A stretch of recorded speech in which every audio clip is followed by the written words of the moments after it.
The rain fell in heavy, relentless sheets, turning the Chicago streets into rivers of reflected neon. I pulled my thin jacket tighter around my shoulders, the fabric already soaked through. My waitressing uniform clung uncomfortably to my skin beneath it, still smelling of fryer oil and desperation. 3 consecutive shifts had left my feet throbbing in my worn-out sneakers, each step a reminder of how far I still had to go before reaching my cramped studio apartment. "Just one more block, Eliza," I whispered to myself, the words disappearing into the storm. My life had become a series of just one mores. Just one more shift to make rent. Just one more month until I could afford a course at the community college. Just one more year until I could move somewhere better. Promises I made to myself that felt increasingly hollow as time passed. The sidewalk ahead was partially blocked by construction, forcing pedestrians to funnel through a narrow passage. I kept my head down, watching puddles form and dissolve under my feet, letting the rhythm of the rain drown out my thoughts. Lost in this hypnotic pattern, I didn't notice when the flow of people suddenly halted. A collective intake of breath rippled through the crowd.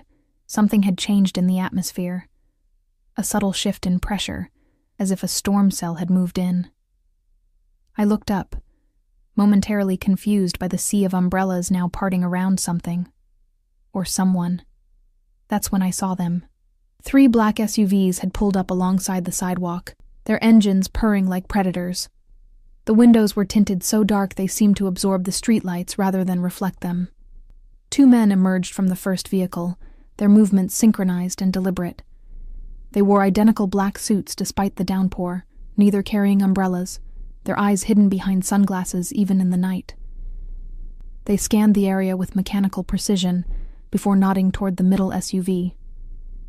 The back door opened, and the rain seemed to hesitate. A polished leather shoe touched the wet pavement first, then came the leg of a suit that I instinctively knew cost more than everything I owned combined. The material didn't simply look expensive. It seemed alive somehow, drinking in the darkness around it.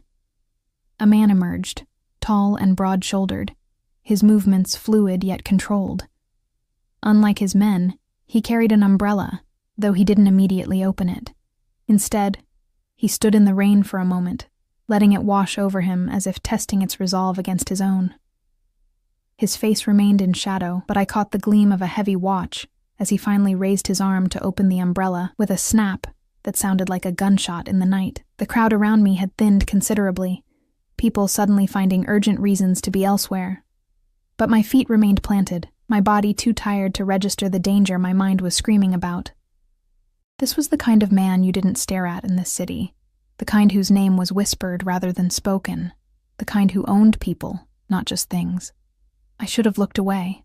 Should have shuffled past with my eyes down like everyone else, but exhaustion had stripped away my self-preservation. He was closer now, moving through the narrow passage with his guards clearing a path. The light from a storefront finally illuminated his features, and the air caught in my lungs. His face was all sharp angles and controlled power, high cheekbones, a strong jaw darkened with precisely maintained stubble, and eyes so intensely dark they seemed to pull you in like gravity wells.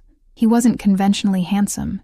He was beautiful in the way dangerous things often are, like admiring the perfection of a predator before it strikes. A shiver ran through me that had nothing to do with my wet clothes. Then his phone rang. He answered it with a small movement, bringing it to his ear without speaking. His expression changed subtly as he listened. A slight narrowing of the eyes, a tightening around the mouth. Something was wrong. The energy around him shifted, becoming charged, electric. He barked a single word in what sounded like Italian, his voice low but carrying power that made my skin prickle. His men immediately tensed, hands moving beneath their jackets. One spoke rapidly into a wrist mic. The crowd, sensing the change, moved faster, more urgently away. But my exhaustion had made me slow, my brain foggy with fatigue. I needed to move. Now. I forced my leaden legs forward, trying to slip past the wall of suits and tension. Just as I drew parallel with him, a businessman rushing in the opposite direction shouldered roughly past me. I stumbled, my tired legs betraying me, and fell forward, directly into the chest of the man with the dark eyes. Time crystallized into a perfect moment of horror. My hands pressed against the immaculate fabric of his suit. My wet hair brushed against the exposed skin of his neck. I felt the solid wall of his chest, unnaturally warm in the cold rain, and caught his scent. Expensive cologne layered over something darker, earthier. Like wood smoke and whiskey, and something metallic I didn't want to identify. His hands gripped my upper arms, steadying me with surprising gentleness. But there was nothing gentle about the sudden stillness of his body, or the way his guards had positioned themselves around us, hands now openly holding weapons. "I'm so sorry," I stammered, trying to push away. But his grip remained firm. "Please. I didn't mean to." The words died in my throat as his eyes locked with mine. Something flickered in those dark depths. Surprise, perhaps, or recognition. Though I was certain we'd never met, I would have remembered those eyes.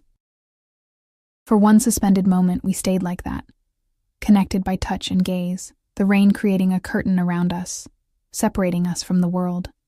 Then, slowly, deliberately, his eyes traveled over my face, taking in every detail with an intensity that made me feel simultaneously exposed and seen in a way I hadn't been in years. "Your name." It wasn't a question but a command, spoken softly, yet leaving no room for refusal. "Eliza," I whispered, my voice barely audible over the rain. "Eliza Conti." Something shifted in his expression at my last name, a subtle change I couldn't decipher. His thumb brushed almost imperceptibly against the inside of my arm, sending an involuntary shiver through me. "Italian?" he asked. I nodded. "On my father's side. I never knew him." Why had I volunteered that information? Something about those eyes made me want to tell him everything and nothing at all. He released one of my arms to touch my face, his fingers tracing an invisible line from my temple to my jaw, with barely there pressure. I should have been terrified, should have pulled away and run. Instead, I remained frozen, caught in some spell I couldn't name. "You're soaked through," he observed, his voice rich with an accent I couldn't quite place. Italian layered over something else. His thumb brushed across my lower lip, ostensibly wiping away a raindrop, but the gesture felt intimate in a way that made heat rush to my cheeks despite the cold. And exhausted. Before I could respond, a black car screeched around the corner, moving too fast for the wet roads. One of his men shouted something, and suddenly I was being pushed aside. The moment shattered. The man's expression hardened as he turned toward the approaching vehicle, his body angling slightly, protectively, in front of mine. The car sped past us, splashing dirty water across the sidewalk. False alarm. But the tension in the air remained, thick and suffocating. He turned back to me, his expression now unreadable. He studied me for another long moment before reaching into his jacket. I flinched involuntarily, but he merely produced a business card. Thick, cream-colored stock with nothing but a phone number embossed in black. "If you need anything," he said, placing it in my palm and closing my fingers around it with his own, the heat of his skin burning against my cold flesh. "Anything at all." Then he released me and continued on his way, his guards forming a barrier around him. I stood there, clutching the card, watching his retreating form until he disappeared into one of the waiting SUVs. As they pulled away from the curb, I noticed one vehicle remained behind, its engine idling. Through the tinted window, I could just make out the silhouette of someone watching me.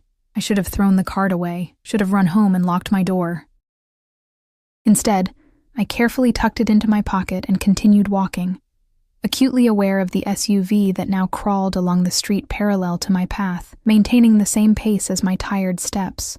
By the time I reached my building, my fingers were numb with cold, fumbling with my keys. The ancient lock always stuck, requiring a combination of pressure and jiggling that I usually managed automatically. Tonight my hands trembled too much to find the right angle. "Need help with that?" I whirled around, my heart leaping into my throat. A man stood behind me, one of the suits from earlier, his face expressionless beneath the streetlight. I hadn't heard him approach, hadn't noticed the SUV stopping. "No," I said, my voice steadier than I felt. "Thank you. I'm fine. Mr. Ricci wanted to make sure you got home safely." He gestured to the door. "May I?" Ricci. The name hit me like a physical blow. Everyone in Chicago knew that name, even if most people pretended not to. Dante Ricci, the man whose influence stretched across the city like a shadow, touching everything from politics to real estate to the waterfront businesses, the man whose family had controlled the city's underbelly for generations. And I had fallen into his arms. Before I could refuse again, the man had taken my keys and opened my door with disturbing ease. He handed them back with a slight nod. "Mr. Ricci will be in touch," he said, then turned and walked back to the idling SUV. I hurried inside, locking the door behind me and leaning against it, my heart pounding. Through my single window, I watched the black vehicle remain parked outside my building for several long minutes before finally pulling away. Only then did I pull out the card, running my fingers over the embossed number. What had he seen when he looked at me? Why had he given me this? And more importantly, what would happen if I used it? I placed the card on my small kitchenette counter and stared at it, feeling as though I'd been handed something both precious and dangerous. Like a key to a door I wasn't sure I wanted to open. That night, I dreamed of dark eyes and rain, of hands that both protected and imprisoned. And somewhere, in a part of the city I'd never seen, I knew those same eyes were open, perhaps looking at my name, learning who I was, deciding what to do about the woman who had literally fallen into his life. I woke to sunlight streaming through my thin curtains and the distant sound of traffic from the street below. For a moment, I lay still, savoring the warmth of my blankets and the rare luxury of waking naturally, rather than to an alarm. Then the events of the previous night came rushing back, and I sat up with a jolt. Had it been real? The rain, the dark eyes, the card? I glanced toward my kitchenette, half expecting to see nothing there. But the cream-colored card remained, catching the morning light, looking even more expensive in the daylight than it had under the street lamps. Dante Ricci. I'd bumped into Dante Ricci, and somehow, impossibly, I'd survived. My phone buzzed on the nightstand, jolting me from my thoughts. It was a message from my manager at the diner. "Don't bother coming in today, or ever again. Position filled." My stomach dropped. 3 consecutive shifts covering for a sick coworker, and this was my reward? No warning, no explanation, just a text ending my already precarious financial situation. I fell back against my pillow, pressing the heels of my hands against my eyes to stop the tears threatening to form. "Perfect," I whispered to the empty room, "just perfect." With rent due in a week and barely $200 to my name, I couldn't afford even a single day without income. I'd have to hit the streets immediately, dropping applications at every restaurant and shop in walking distance. I forced myself out of bed and into the shower, letting the lukewarm water, the building never had truly hot water, wash away the lingering scent of rain and expensive cologne that seemed to cling to my skin. As I dressed in my one decent pair of jeans and a simple blouse, my eyes kept drifting to that card. No. Whatever that man wanted, it couldn't be good. Men like Ricci didn't help people like me without expecting something in return. Something I probably couldn't afford to give. I tucked the card into my drawer under a stack of old t-shirts and headed out. The morning was bright and clear. No trace of last night's storm except for puddles gradually evaporating in the sunshine. I spent hours walking from place to place, filling out applications, smiling until my cheeks hurt, repeating the same practiced lines about being a hard worker, a quick learner, a team player. By afternoon, I'd covered most of my neighborhood with nothing to show for it but aching feet and fading hope. I stopped at a corner cafe to rest, counting out change for the cheapest item on the menu, a plain coffee that I nursed slowly, making it last. From my seat by the window, I watched people pass by, all seemingly with purpose, with direction, with security. When had I last felt secure? Before my mother died, perhaps. Before the medical bills ate through her savings, and then mine. Before I learned just how quickly you could go from getting by to barely surviving. A black SUV pulled up across the street, and my heart stuttered. The same model as last night. I sank lower in my seat, but the vehicle merely idled for a moment before moving on. Still, the knot in my stomach didn't ease. Was I being paranoid, or had that car been following me all day? The thought followed me as I continued my job hunt, making me glance over my shoulder at every corner. By evening, as I trudged back to my apartment building, exhaustion had taken over again, dulling even my fear. I was so focused on putting one foot in front of the other that I didn't notice the sleek black car parked outside my building until I was almost at the entrance. A different man from last night stood beside it, his posture alert despite his relaxed stance. He straightened as I approached. "Miss Conti?" I stopped, my hand automatically reaching for my pepper spray. "Mr. Ricci would like to speak with you." He gestured to the open car door, not an invitation, an instruction. "I'm busy," I said, my voice small despite my attempt at confidence. The man's expression didn't change. "It's about your employment situation." A chill ran through me. How could he know? Had he been watching me all day as I desperately searched for work? "I'm not interested," I said, moving toward the door to my building. The man sighed. "Miss Conti, I'm just the messenger. But I should tell you that Mr. Ricci isn't accustomed to being refused. He's offering you an opportunity, one that many would be grateful for." I hesitated, my hand on the door. What choice did I really have? I could go upstairs to my empty apartment and stare at my phone, waiting for calls that wouldn't come from places that wouldn't hire me, or I could get in the car and at least learn what the devil wanted. "I need to change first," I said. A last attempt at control. The man shook his head. "Mr. Ricci is waiting." Of course he was. Men like him never waited. The world waited for them. With a deep breath, I turned and walked to the car. The interior was cool and dark, the leather seats softer than anything I'd ever touched. As soon as I was seated, the door closed beside me with a soft, expensive thud. The man got into the front passenger seat, and the driver, silent and anonymous behind the partition, pulled smoothly away from the curb. "Where are we going?" I asked. "Not far," was the only reply. The windows were tinted, but not so dark that I couldn't see outside. We headed north, toward the Gold Coast, Chicago's wealthiest neighborhood. The buildings grew progressively more elegant, the streets cleaner, the people better dressed. We finally stopped before a gleaming high-rise overlooking the lake, its glass facade reflecting the sunset in shades of gold and crimson. A valet opened my door, his eyes carefully averted as I stepped out. The man who had collected me led me through a private entrance, past a security desk where no one asked for ID or questioned our presence, and into an elevator that required a keycard to operate. He selected the top floor without speaking. My heart pounded in my chest, each floor we passed taking me further from everything familiar and deeper into a world I didn't understand. The elevator doors opened directly into a foyer of gleaming marble. Ahead, floor-to-ceiling windows revealed a panoramic view of the lake and skyline that momentarily took my breath away. "Wait here," the man said, leaving me standing on what was probably an extremely expensive rug, feeling acutely aware of my worn sneakers and simple clothes. I heard voices, low, male, discussing something in rapid Italian before switching to English. "Sure about this?" one said.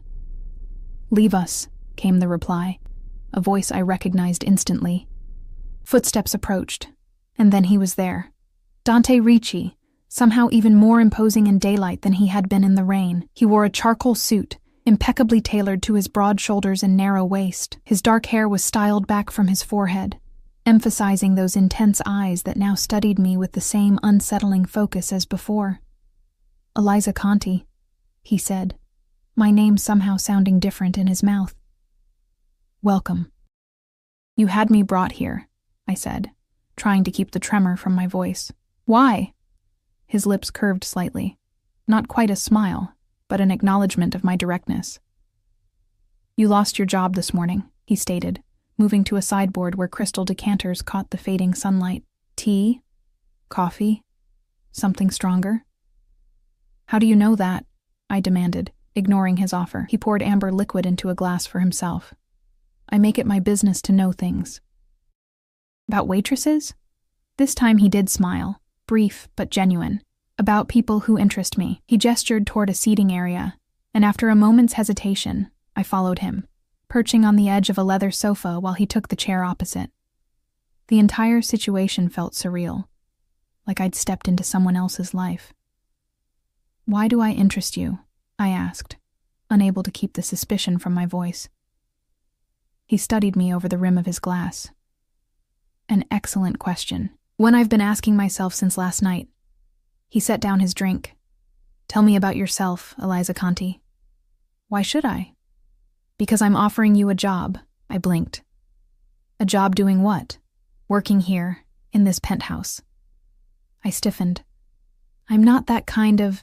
As my personal assistant, he interrupted, his expression hardening slightly at my implication. My schedule is complex. I need someone organized, discreet, and intelligent to manage it. He leaned forward. Someone who isn't easily intimidated. And you think that's me? Based on what? Bumping into you in the rain? Based on the fact that when you realized who I was, you still looked me in the eye instead of at the floor.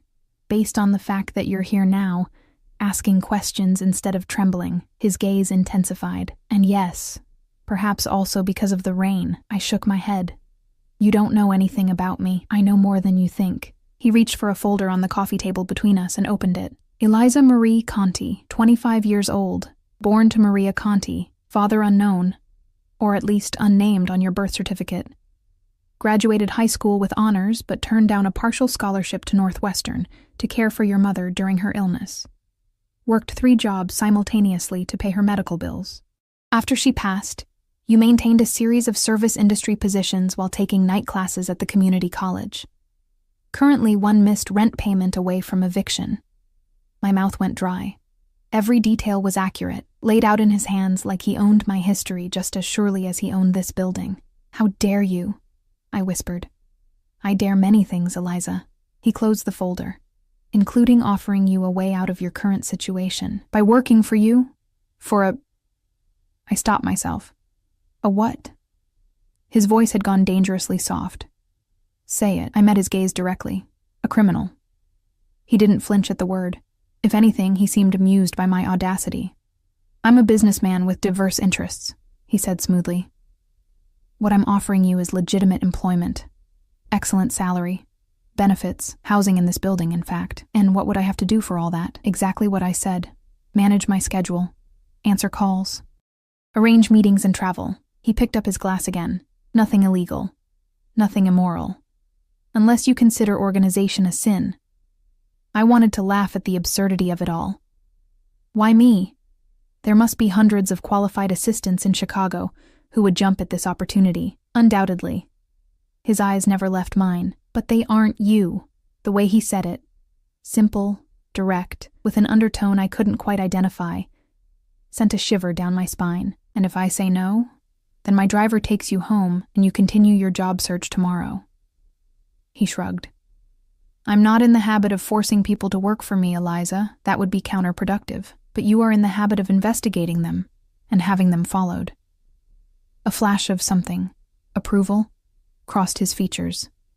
As I said, I make it my business to know things. I should have walked out, should have demanded to be taken home.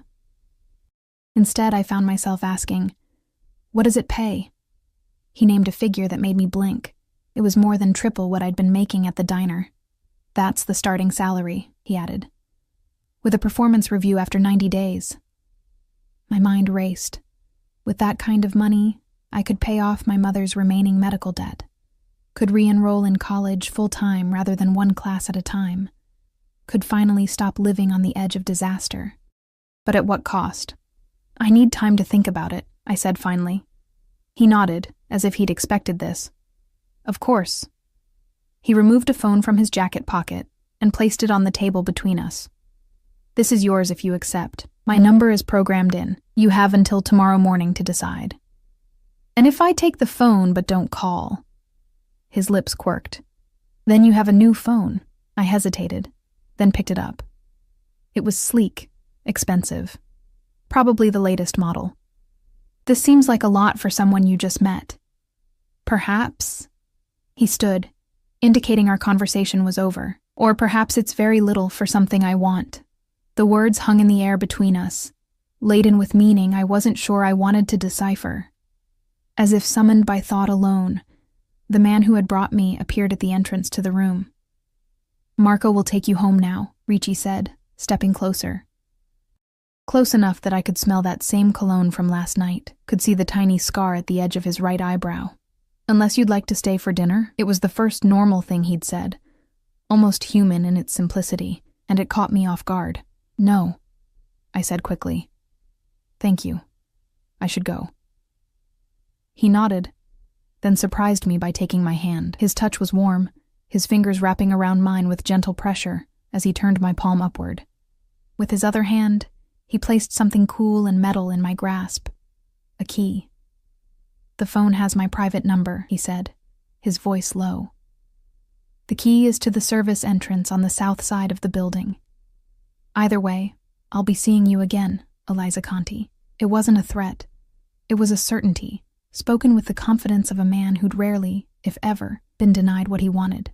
And as Marco escorted me back to the elevator, I couldn't shake the feeling that what Dante Ricci wanted, inexplicably, was me. That night, I barely slept. I paced my small apartment, the phone and key sitting on my kitchen counter like artifacts from another world. Every time I convinced myself to refuse Ricci's offer, I remembered the stack of unpaid bills in my drawer. Every time I leaned toward accepting, I remembered what he was. By morning, exhaustion had made the decision for me. I needed this job. I could always quit if things became dangerous or compromising. I wasn't agreeing to anything permanent. At least, that's what I told myself as I dialed the only number programmed into the sleek new phone. He answered on the first ring. You've decided. No hello, no question. Just that certainty again. Yes, I said, surprised by the steadiness of my voice. I accept your offer, with conditions. A pause. I'm listening. I won't do anything illegal. I won't lie for you. And I can leave any time if I'm uncomfortable with what I'm asked to do. Reasonable terms, he replied, and I could hear the smile in his voice. Can you begin today? And just like that, my life changed. Within hours, Marco arrived with another suit-wearing associate who efficiently packed my meager belongings while I stood awkwardly to the side. By afternoon, I was installed in an apartment on the 45th floor of Ricci's building. Not the penthouse, but close enough to be summoned quickly. The space was 3 times the size of my old studio, with floor-to-ceiling windows, sleek modern furniture, and a kitchen I was afraid to cook in for fear of marring its pristine surfaces. A woman named Sophia, Ricci's household manager, provided me with a tablet containing schedules, contacts, and protocols I would need to memorize. My work attire, several elegant outfits in exactly my size, hung in the bedroom closet alongside shoes with labels I recognized from magazine ads. Mr. Ricci prefers punctuality and preparedness, Sophia explained, her tone professionally neutral, though her eyes assessed me with unconcealed curiosity. You'll shadow me for the next few days to learn his routines and preferences. How long have you worked for him? I asked. 15 years, she replied, since he took over the family business from his father. I wanted to ask more, about the nature of that business, about what had happened to the previous assistant, about why he'd chosen me, but Sophia's expression made it clear that questions weren't welcome. The next 3 days passed in a blur of activity. I learned that Ricci owned legitimate businesses across the city. Restaurants, nightclubs, real estate holdings, import companies, alongside whatever shadowy operations generated the tension that sometimes filled a room when certain men visited the penthouse. I learned that he rose early, exercised rigorously, and conducted most important business before noon. That he preferred espresso to American coffee, disliked digital calendars but required them anyway, and never took calls during meals.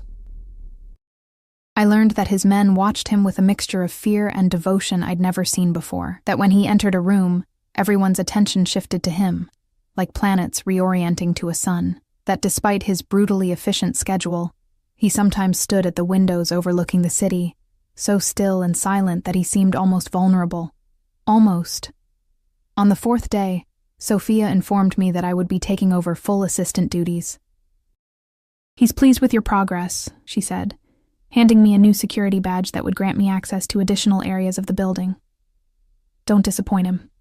The unspoken warning lingered as I rode the elevator to the penthouse for my first solo morning briefing. I'd prepared meticulously, reviewing his schedule, anticipating questions, wearing one of the elegant pantsuits that had been provided for me. Still, my hands trembled slightly as I used my keycard to access the private elevator. When the doors opened, Ricci was waiting, dressed in running clothes, expensive ones, but the most casual I'd seen him. Sweat glistened on his forehead and throat. He'd clearly just finished exercising. "Good morning, Eliza," he said, stepping into the elevator beside me rather than letting me exit. "Walk with me." Confused, I remained in place as he selected the button for the building's garden terrace. "Sir, you have a meeting at 9 with—" "I'm aware of my schedule," he interrupted, though not unkindly. "I've memorized it. Now I want to hear your impressions of the past few days." The elevator descended smoothly, and I tried to gather my thoughts.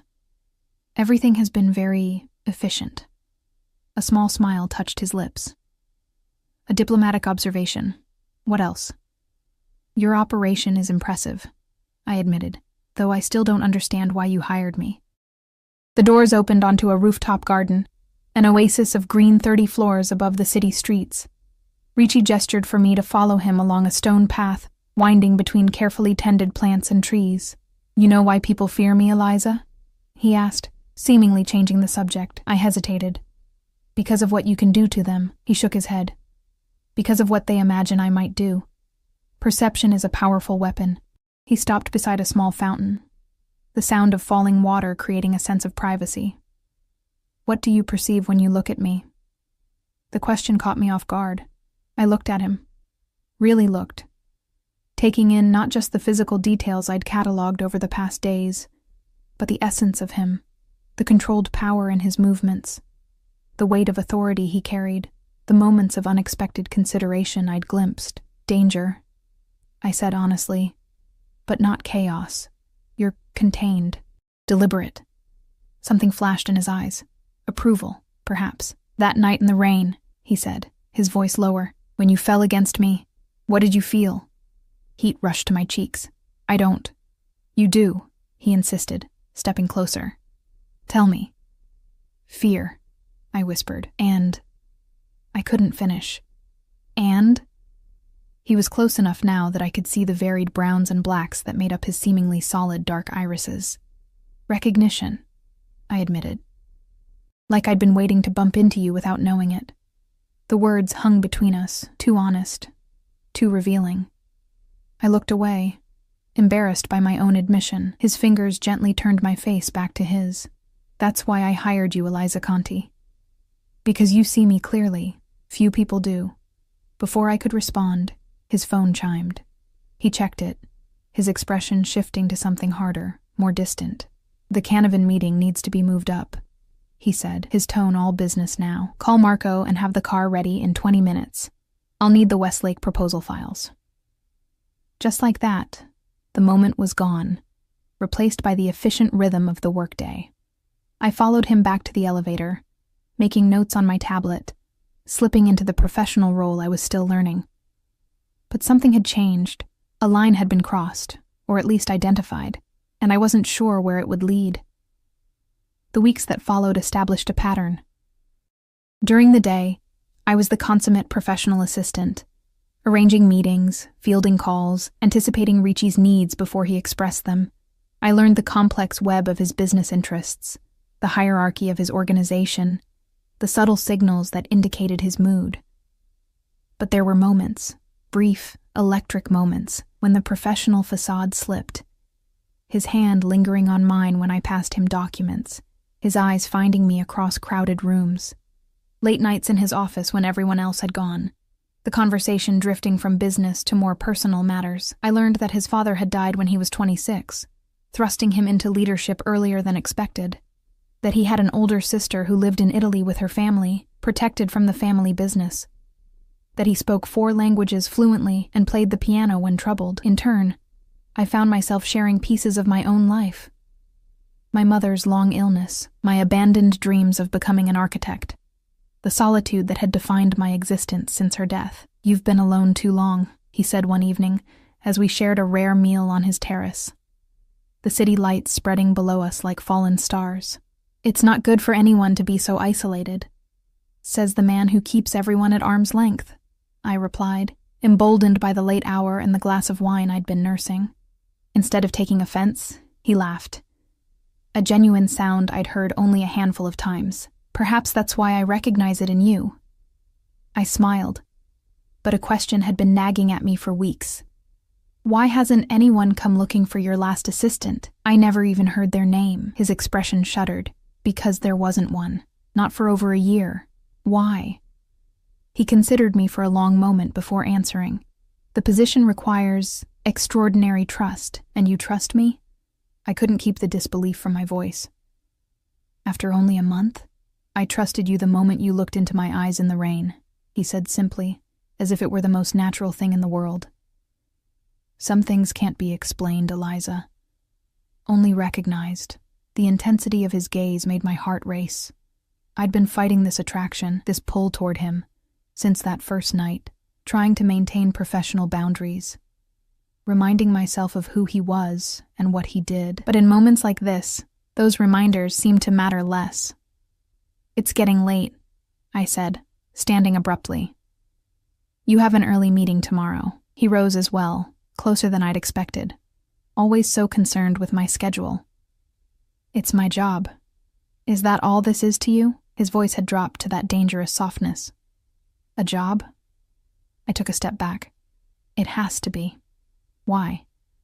Because I can't afford for it to be anything else. I met his gaze directly.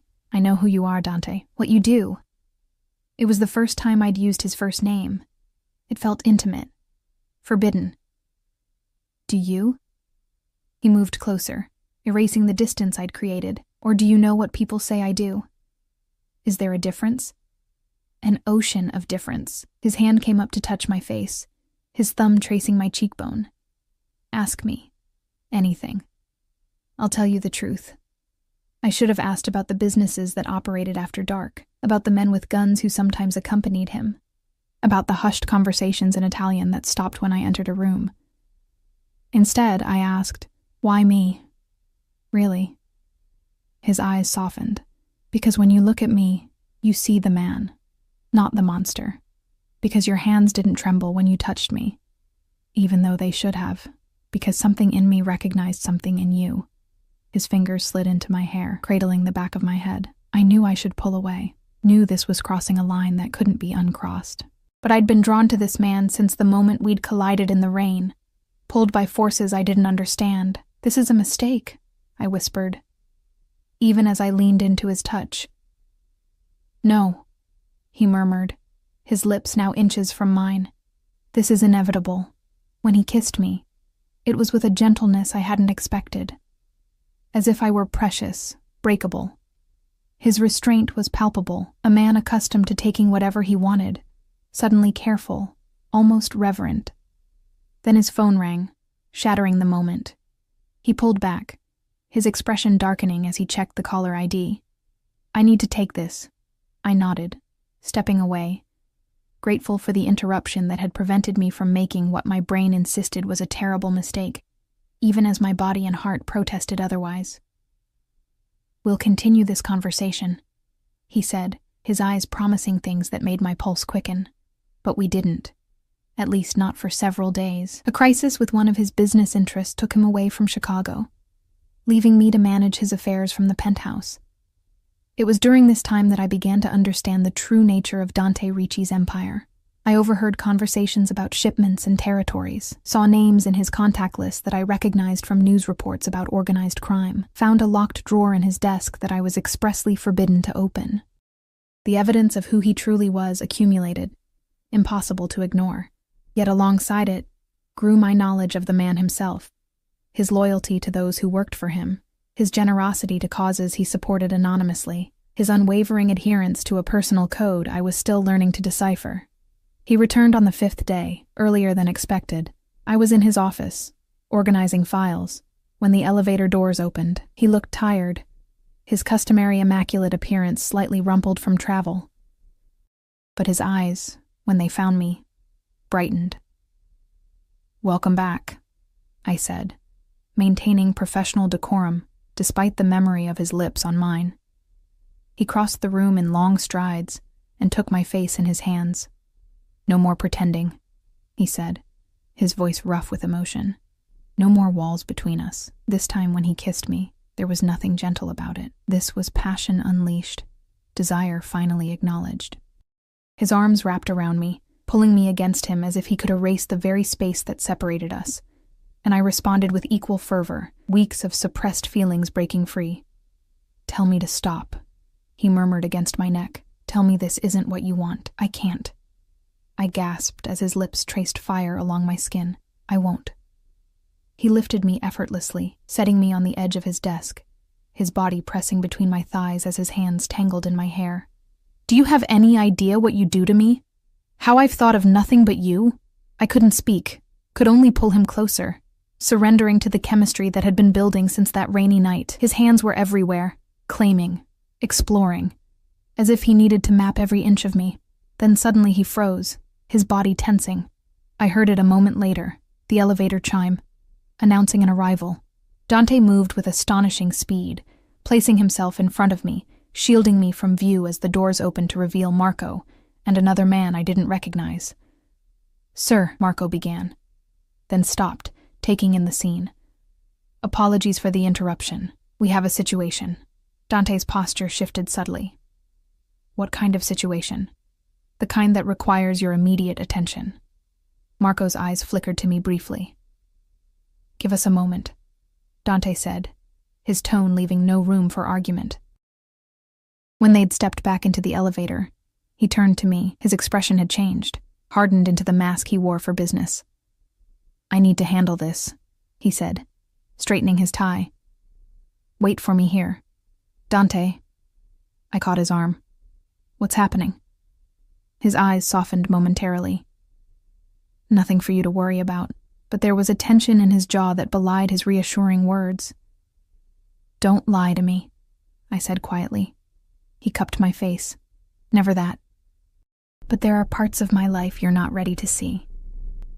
He kissed me briefly. "Not yet."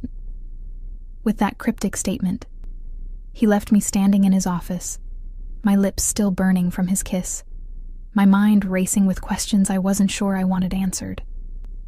Through the windows, I watched as Dante emerged from the building below, flanked by Marco and 3 other men. They climbed into waiting SUVs and sped away. Something was wrong. Very wrong. And whatever it was, it had everything to do with the side of Dante Ricci I'd been trying to ignore. The side that made people cross the street to avoid him, that kept a gun in his desk drawer, that conducted business in whispers and coded language. I moved to the window, pressing my palm against the cool glass as I watched the SUVs disappear into the city traffic.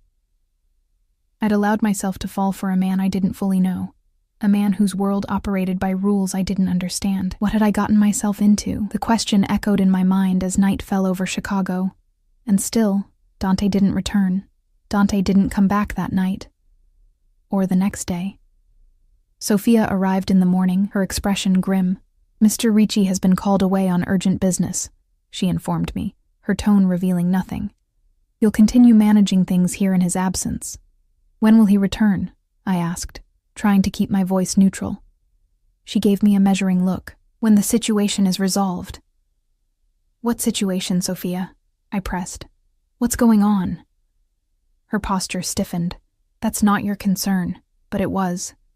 It had become my concern the moment I'd let Dante Ricci kiss me, the moment I'd kissed him back. I spent the day going through motions, rescheduling appointments, fielding calls, maintaining the appearance of business as usual, but my mind was elsewhere, imagining scenarios, each more troubling than the last. Was he in danger? Was he the danger? By evening, I'd made a decision. If Sophia wouldn't tell me what was happening, I would find out for myself. I waited until the night security team did their rounds before slipping into Dante's private office. I'd never been in there alone after hours, had never dared to look too closely at the files he kept locked away. Now I methodically searched every drawer, every cabinet. Most were locked, but I'd been paying attention these past weeks. The key to his private files was hidden behind a false panel in his desk. A secret I'd glimpsed once when he thought I wasn't watching. Inside the locked drawer, I found documents in Italian, photographs of warehouses by the waterfront, and a small worn leather notebook. I paged through it carefully, my heart racing as I recognized names connected to prominent city officials, amounts that could only be payoffs, and coded references to shipments and territories. The evidence of who, what, Dante really was lay in my hands. Undeniable. Damning. I was replacing everything exactly as I'd found it when my phone buzzed with a text from a number I didn't recognize. North door. Now. Come alone. My hand trembled as I locked the drawer and returned the key to its hiding place. Who had sent the message? Was it a trap? Or was someone offering answers? The north door led to a service corridor connecting the penthouse to a private stairwell, a route I'd only used once, during Sophia's initial tour of the building. I made my way there cautiously, every sense alert for danger. The corridor was dimly lit and silent. I pushed through the heavy door to the stairwell and found Marco waiting, his expression grim. "You shouldn't be here," he said by way of greeting. "Where is he?" I demanded. Marco studied me for a long moment before answering. "Dealing with a problem. What kind of problem requires disappearing for 2 days? The kind that threatens everything." He took a step closer. "How much has he told you?" I hesitated. "Not enough." A tight smile touched his lips. "At least you're honest." He checked his watch. "He sent me to get you. You need to come with me now." "Why would he send for me?" "Because things have escalated." Marco's eyes met mine directly. "And because he trusts you more than you realize." Fear and curiosity warred within me. Going with Marco meant stepping fully into Dante's world, the world I'd been trying to ignore. Staying meant remaining in ignorance, safe but blind. "Take me to him," I decided. We exited through a service entrance, avoiding the building's main lobby with its cameras and security staff. A car waited, engine running. Marco held the door for me, then slid in beside me. The driver, a man I'd never seen before, pulled away immediately. "Where are we going?" I asked, as the familiar streets of downtown Chicago gave way to industrial areas near the waterfront. "Somewhere secure," Marco answered. "That's all you need to know for now." We drove in silence after that, the darkness outside the windows growing deeper as streetlights became sparser.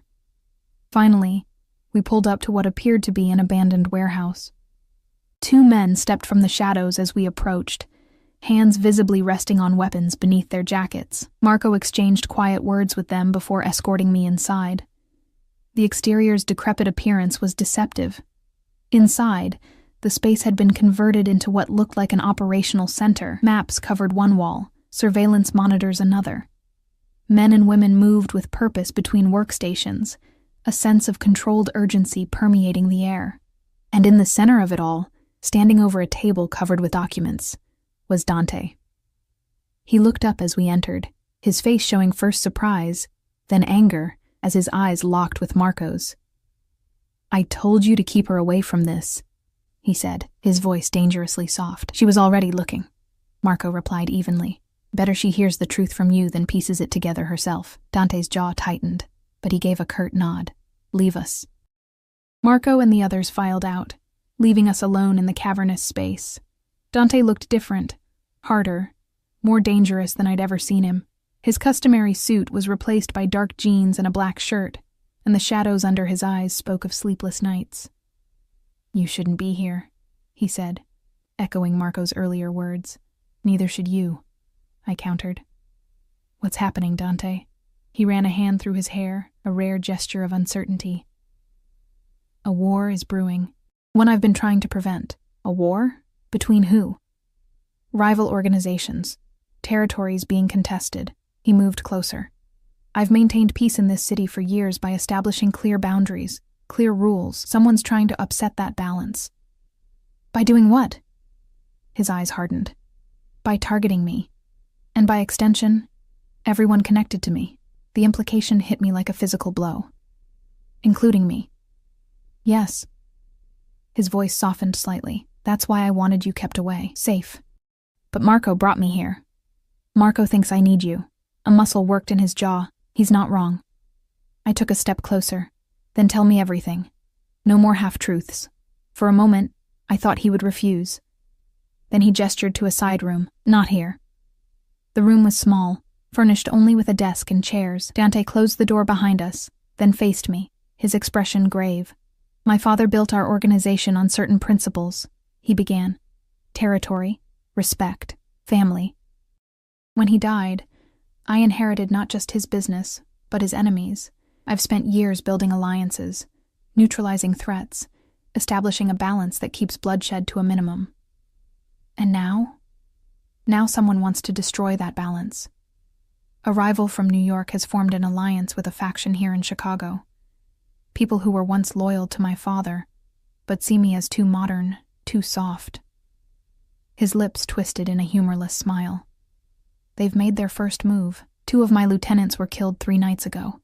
A shipment was hijacked. The night you left, I said, connecting the pieces. He nodded. It's a direct challenge, one I can't ignore. So what happens now?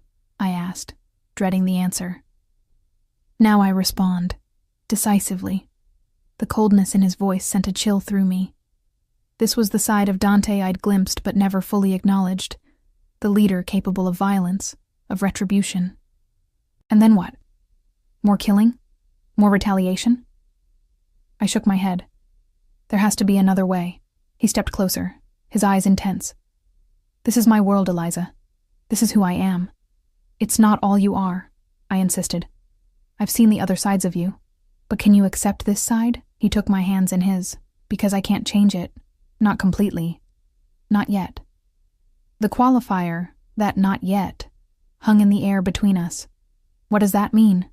I asked. It means I've been working toward a future. Moving our interests into legal channels over time. His grip tightened. But transitions like that take years, and enemies see them as weakness. I searched his face, looking for deception but finding only intensity, determination, and something that looked almost like hope. Why are you telling me this now? Because you deserve to know who you're involved with.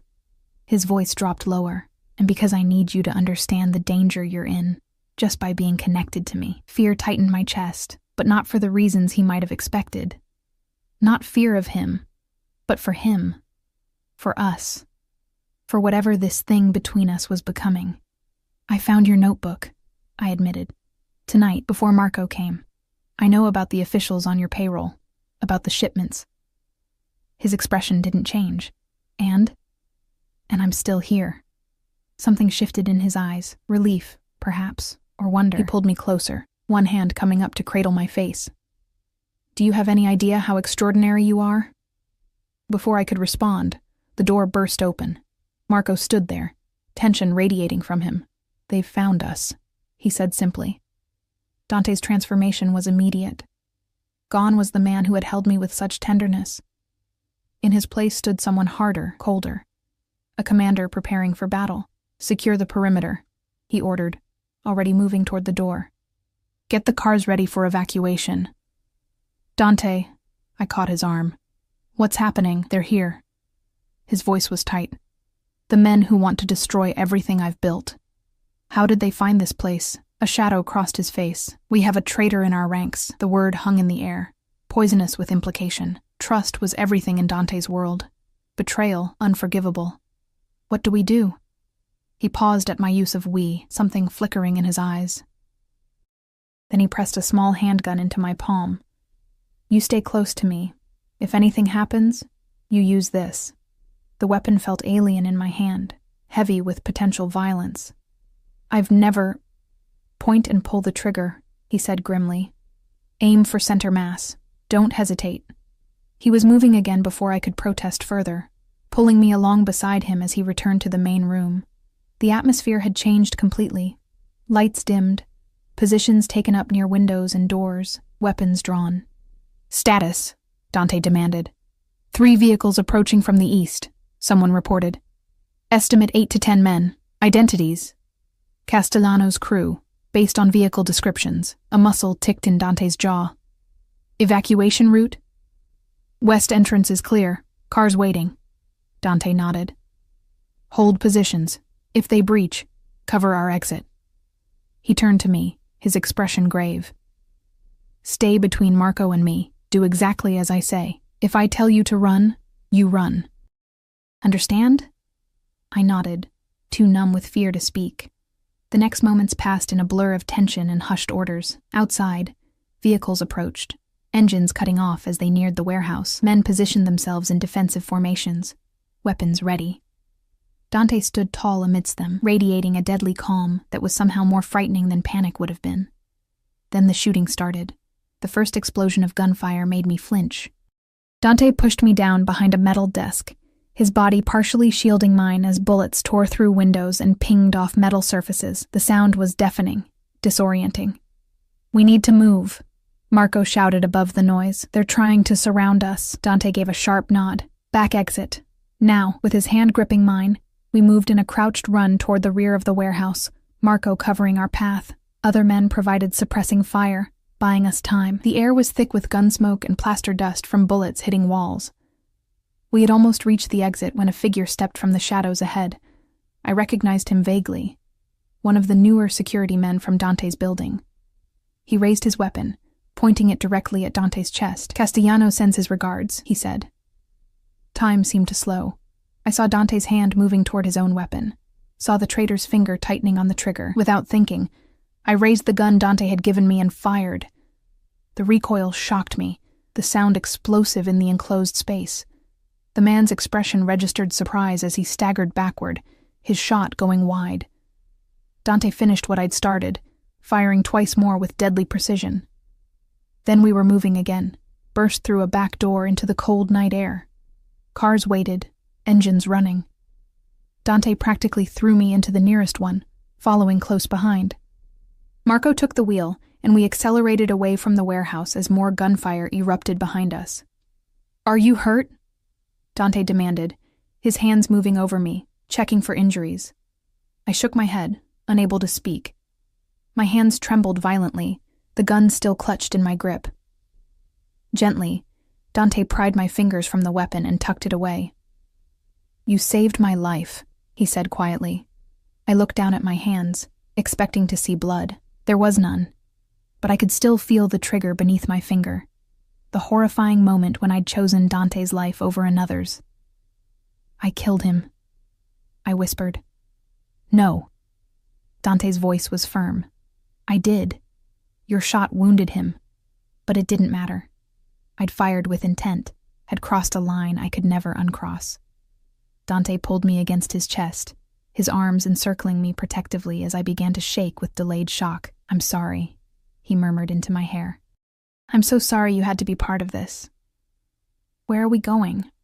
I managed to ask, my voice muffled against his shirt. "Somewhere safe," he promised. "Somewhere they can't find us." I nodded, too numb to question further. The city lights blurred outside the windows as we sped through the night, leaving behind the warehouse and the violence, but not its consequences. In the space of a few hours, everything had changed. I'd seen the full reality of Dante's world, had participated in its brutal logic, had chosen a side. There was no going back now, not for either of us. As the city gave way to darkness beyond, I closed my eyes and felt Dante's heartbeat against my cheek, strong, steady, alive because of what I'd done.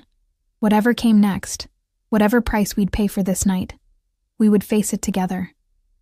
For better or worse, our fates were now inextricably linked. We drove through the night, the city lights fading behind us as we headed north along the lake. No one spoke. Marco focused on the road, occasionally checking the mirrors for signs of pursuit. Dante held me against him, one hand stroking my hair, the other still gripping his phone as he sent messages I couldn't see. My mind kept replaying the warehouse scene, the sound of gunfire, the traitor's face, the weight of the gun in my hand. I'd crossed a threshold I never imagined I would. From observer to participant in Dante's dangerous world, after nearly 2 hours, we turned onto a private drive bordered by dense trees. Security gates opened automatically as we approached, closing behind us once we'd passed through. Ahead, nestled against the shoreline, stood a modern glass and stone house, its silhouette dark against the starlit sky. "Where are we?" I asked, my voice hoarse from disuse. "One of my properties," Dante replied. "Off the books. Few people know about it." Marco pulled up to the front entrance and cut the engine. "I'll secure the perimeter," he said, exiting the car. Dante helped me out, his hand steady at the small of my back as he led me inside. The house was spacious but warm, with wood and stone elements softening the modern architecture. Floor-to-ceiling windows faced the lake, though in the darkness, I could see nothing but our reflections against black glass. "You should rest," Dante said, guiding me toward a hallway. "We're safe here for now." "I don't think I can sleep," I admitted. He studied my face. "A shower, then. It will help." He showed me to a master bathroom with a large walk-in shower. Clean towels and toiletries were arranged as if expecting guests, or providing for a quick escape.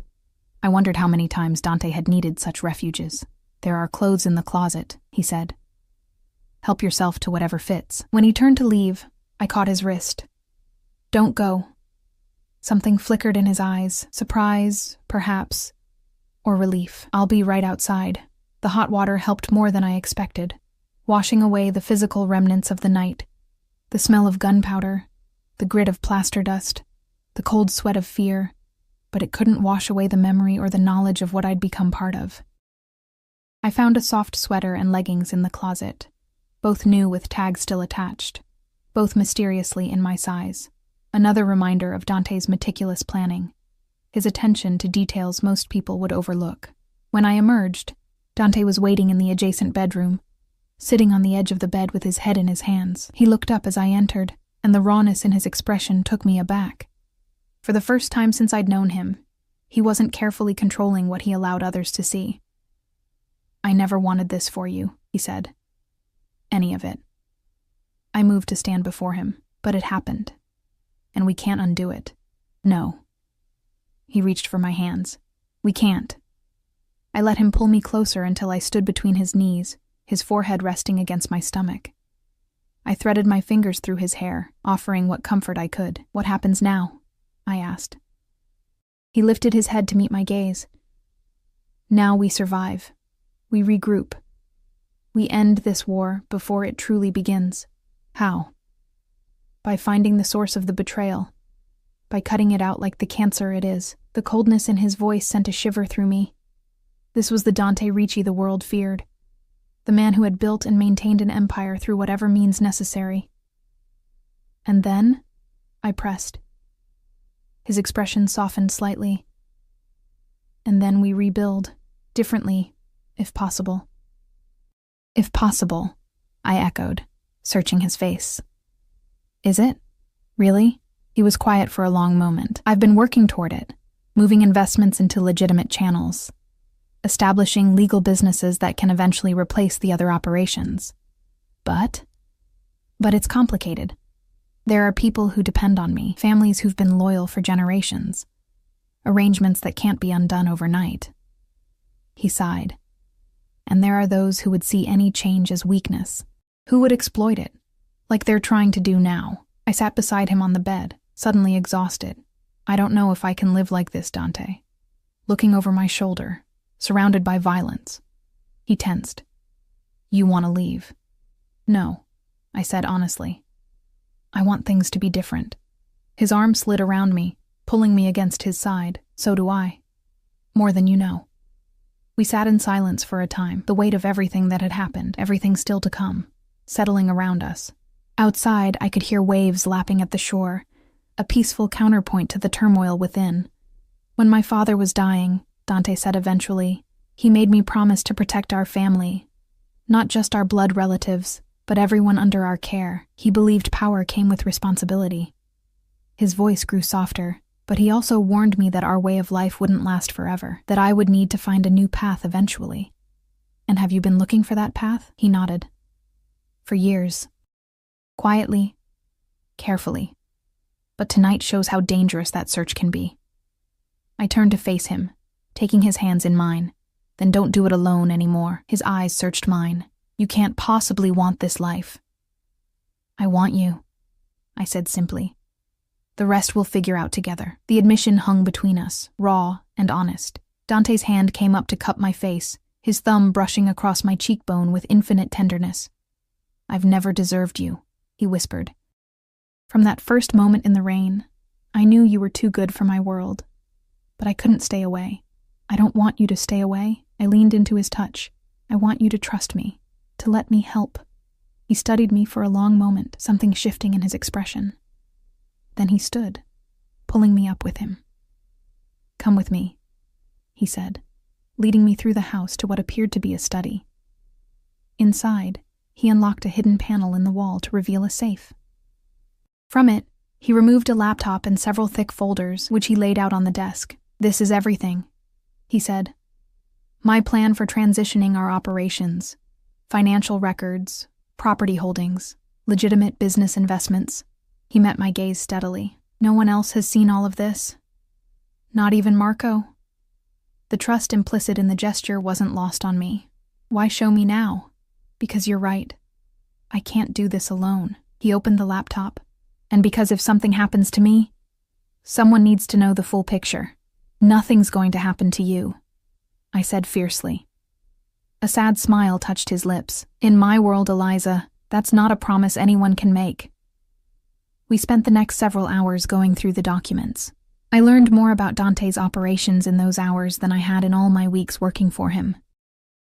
The complexity was staggering, a network of businesses, investments, and property holdings that spanned far beyond Chicago, some legitimate, others serving as fronts for less legal activities. But what surprised me most was the thoroughness of his transition plan. For years, he'd been systematically moving assets into above-board enterprises, creating legal employment for his people, establishing charitable foundations that could eventually replace the community support his organization provided in poorer neighborhoods. This could work, I said, looking up from a spreadsheet detailing projected timelines. It's ambitious, but solid. It will take years, he warned, and there will be resistance, both from rivals and from within. But it's possible, yes. His eyes met mine. With the right support, the implication was clear. He was offering me a place in this new future, not just as his assistant or his lover, but as a partner in transformation. I studied architecture before my mother got sick, I said, thinking out loud, and business administration after. I could help with the legitimate development projects, the urban renewal initiatives. Dante's expression brightened. You'd be perfect for it. For the first time since the warehouse, I felt something like hope stirring. Maybe there was a way forward that didn't involve perpetual violence and fear. Maybe we could build something different together. Dawn was breaking over the lake by the time we finished, pale light filtering through the windows. We'd moved to the couch at some point, papers spread around us. I leaned against Dante's shoulder, exhaustion finally overtaking me. You should sleep, he murmured, pressing a kiss to my temple. I nodded, too tired to argue.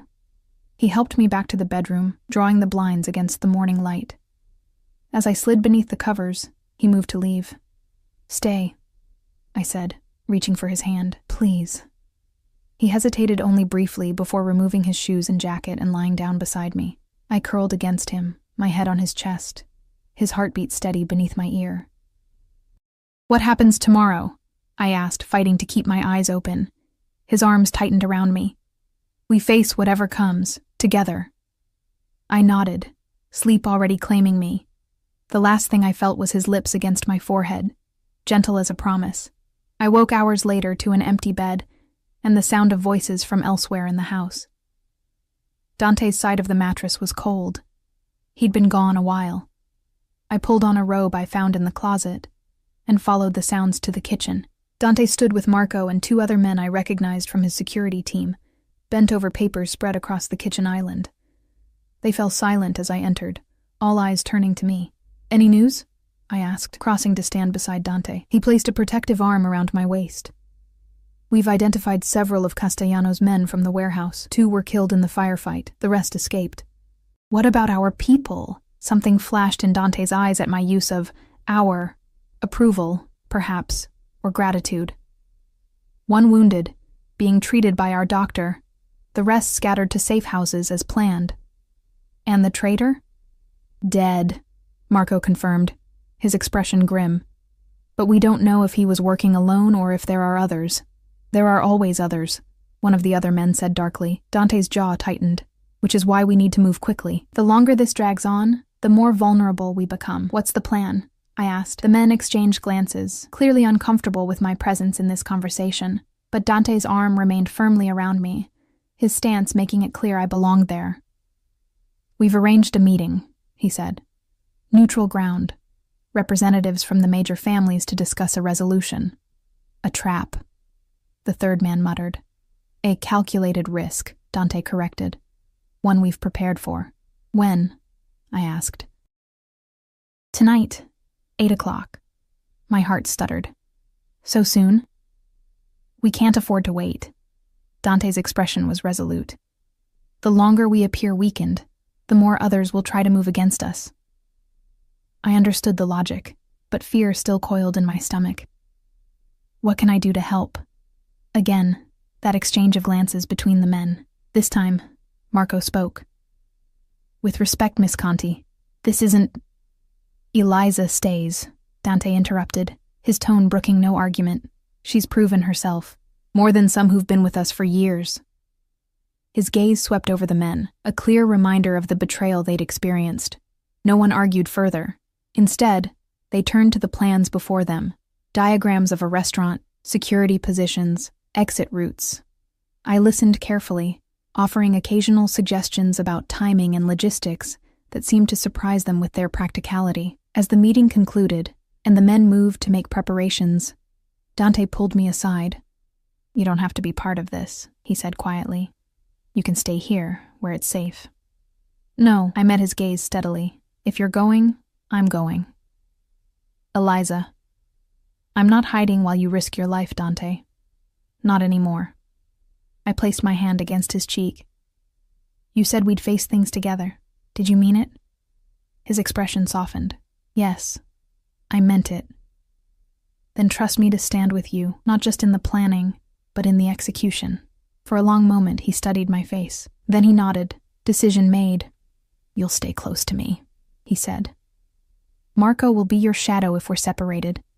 You'll wear a vest under your clothes, and you'll follow every instruction without question. Understood?" I nodded. "Understood." He pulled me into his arms, holding me tightly.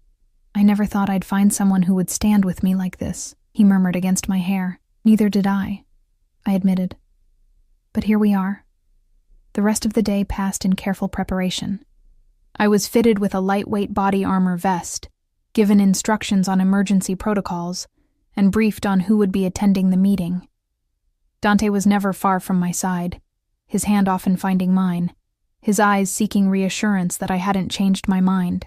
As evening approached, I changed into clothes that had been brought for me.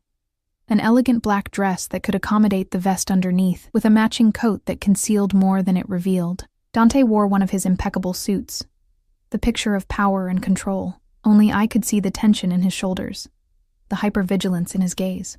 "Ready?"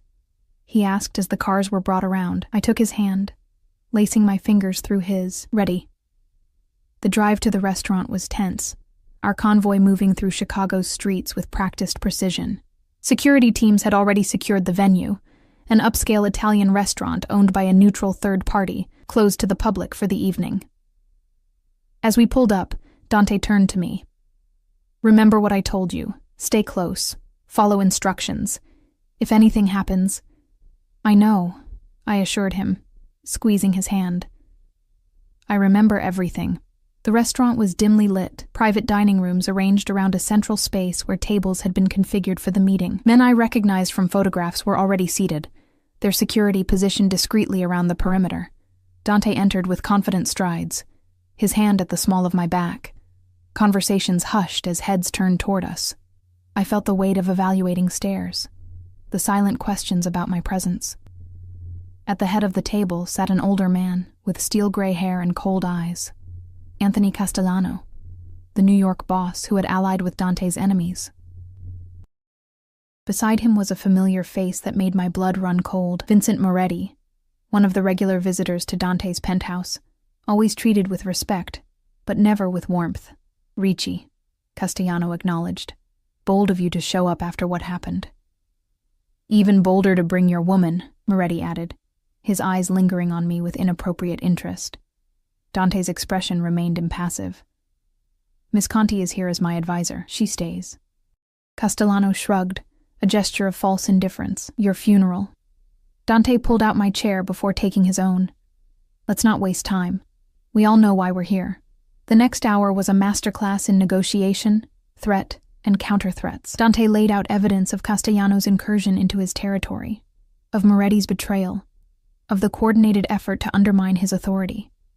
They responded with accusations of their own, that Dante was softening operations, that his transition plans threatened traditional power structures, that his father would be ashamed of his modernizing efforts. Through it all, I watched and listened, noting who spoke, who remained silent, whose eyes revealed more than their words.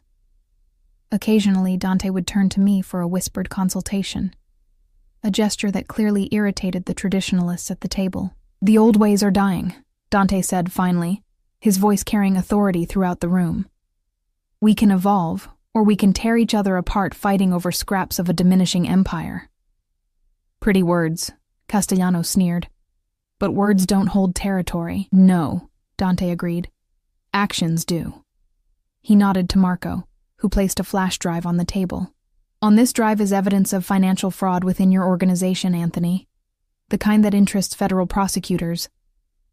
I have 3 copies in secure locations, with instructions for their release if anything happens to me or mine. The atmosphere in the room shifted palpably.